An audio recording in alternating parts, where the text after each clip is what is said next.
Se conoce como Contrarreforma al movimiento emprendido por la cristiandad católica, en principio liderado por los papas de Roma a través del Concilio de Trento, 1545-1563, para recuperar a los fieles que habían apostado por la Reforma protestante, iniciada en 1517 con las prédicas de Lutero.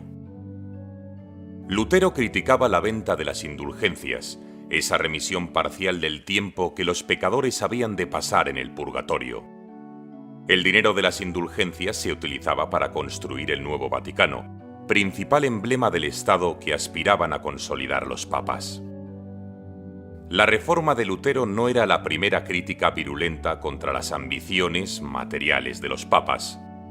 Bien es cierto que cuando se oficializó la religión cristiana en el siglo IV, aunque el Papa de Roma contaba con un gran prestigio, la cabeza de la cristiandad era el emperador romano bizantino. Pero la expansión del Islam y las posteriores guerras de los iconoclastas menguaron el prestigio del emperador de Constantinopla. Crece entonces la figura del Papa de Roma, que en el siglo XI llega a convertirse en el tutor de la cristiandad occidental. Esta ambición política provocó una serie de movimientos considerados heréticos que atacaron la autoridad del Papa, siendo el más significativo el de los cátaros, sofocado por los reyes de Francia a comienzos del siglo XIII.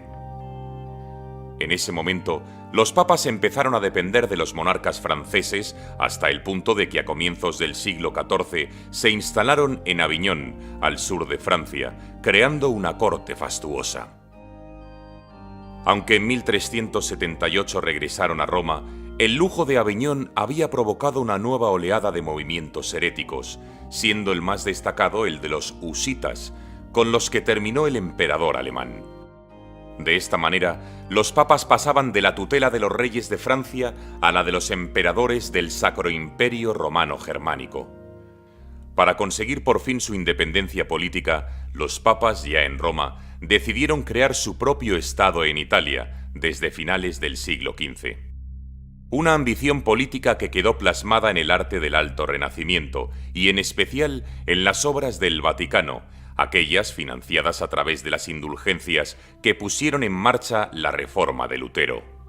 Pero este apego por los bienes materiales y las ambiciones políticas también era criticado desde el interior de la cristiandad católica antes de Lutero, y ya se habían puesto en marcha una serie de iniciativas encaminadas a recuperar el ideal de vida cristiano, pero sin romper con el papado.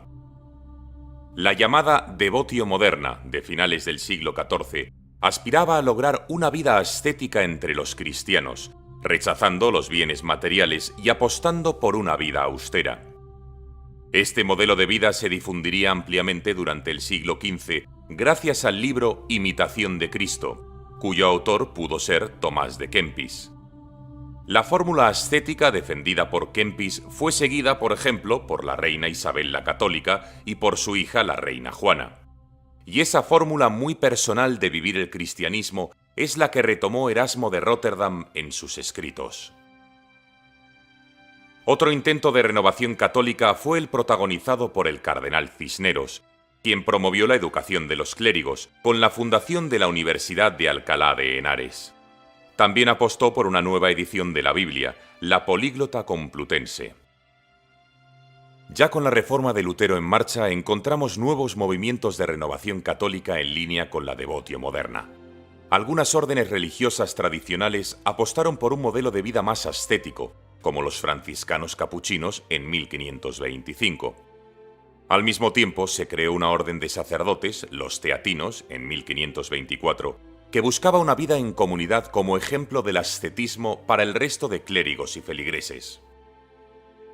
Pero sin duda los dos movimientos de renovación más conocidos son el de las Ursulinas, creado en 1535 para aquellas mujeres que quisieran vivir de una forma recogida y ascética, pero sin ingresar en un convento, y sobre todo los jesuitas, orden creada por Ignacio de Loyola en 1534 y ratificada por el Papa Paulo III en 1540.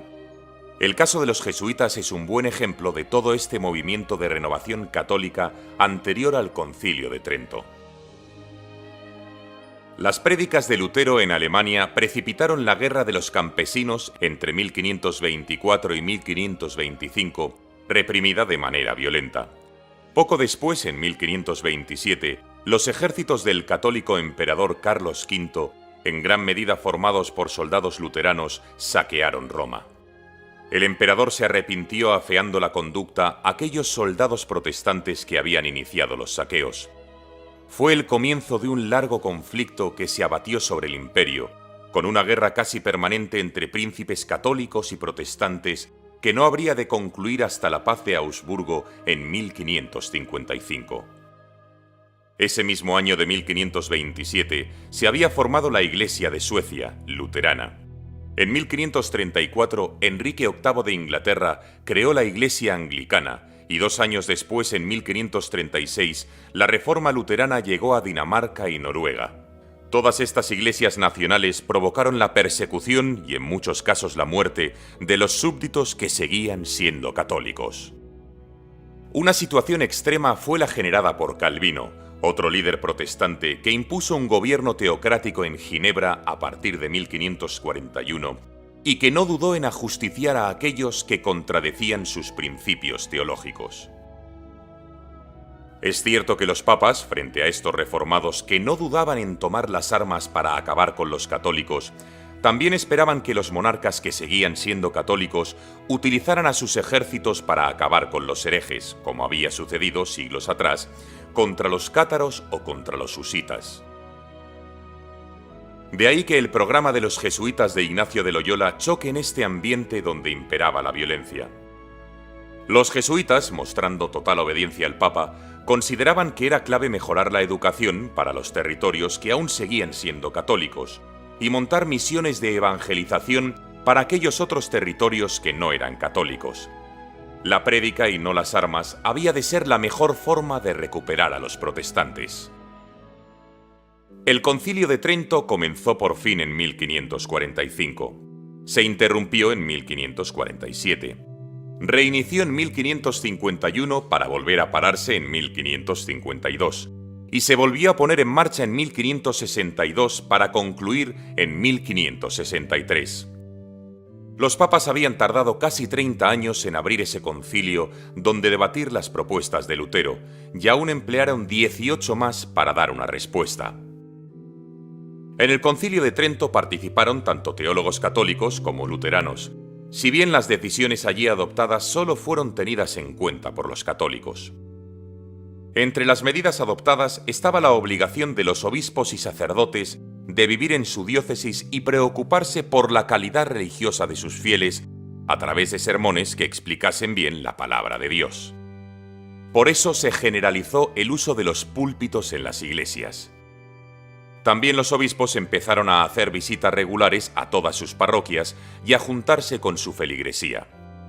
Se establecieron los seminarios para garantizar una educación apropiada para los sacerdotes, que era la idea de Cisneros en Alcalá. Se crearon los breviarios y misales para ayudar a los curas en su labor sacerdotal, y se elaboró el catecismo a modo de resumen de las creencias y los principios morales de todo buen católico. Pero sobre todo, la contrarreforma impulsada por Trento había de apoyarse sobre 3 instituciones pretridentinas: los jesuitas, la Inquisición de los países del sur, la española es de 1478, la portuguesa de 1536 y la romana de 1542, y la Congregación para la Doctrina de la Fe, de 1542, que elaboraba la lista de libros prohibidos.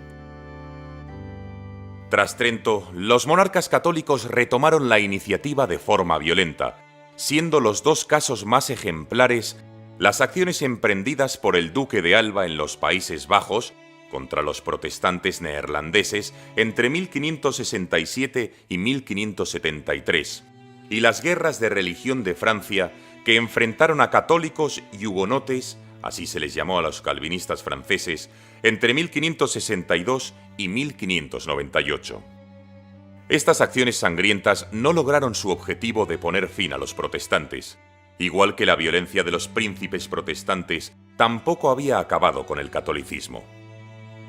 En realidad fue la acción de los jesuitas la que iba haciendo que muchos protestantes volvieran a ser católicos, al tiempo que continuaban los movimientos de renovación que buscaban acentuar el ascetismo de las órdenes religiosas, tal como ocurrió con las Carmelitas Descalzas de Teresa de Jesús a partir de 1562, o las congregaciones de caridad, como los Hermanos del Refugio en Madrid a partir de 1615, o las misiones de caridad de Vicente de Paúl, en París, a partir de 1617, antecedente de las Hijas de la Caridad, creadas en 1633.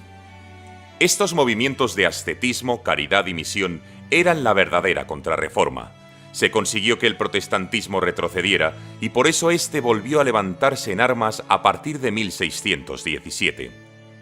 El envite fue aceptado por los príncipes católicos que no dudaron en ir a la guerra para imponer su religiosidad, entrando en la Guerra de los 30 años, uno de los conflictos más brutales vividos en la Europa preindustrial y uno de los que más muertos ha causado por disputas religiosas.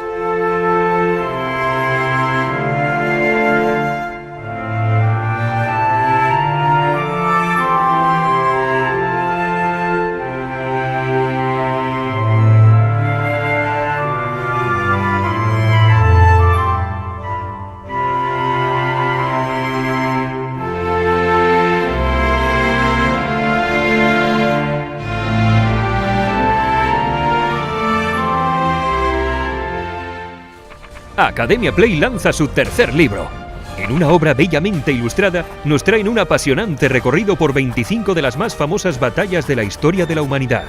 Desde la batalla de Kadesh, librada hace más de 3000 años entre los hititas y el Egipto de los faraones, hasta la batalla de Stalingrado, luchada por soviéticos y alemanes hasta la última bala en una ciudad a orillas del Volga en plena Segunda Guerra Mundial. Si algo los seres humanos hemos hecho con absoluta delectación a lo largo de la historia, es pelearnos entre nosotros. La guerra es el último y definitivo acto de la tragedia humana. En un formato característico y sencillo, con mapas y simpáticos dibujos, mayores y pequeños podrán descifrar la guerra de un modo diferente y altamente entretenido. Batallas de todas las épocas en las que se incide en cómo se llegó hasta ellas y las consecuencias que tuvieron.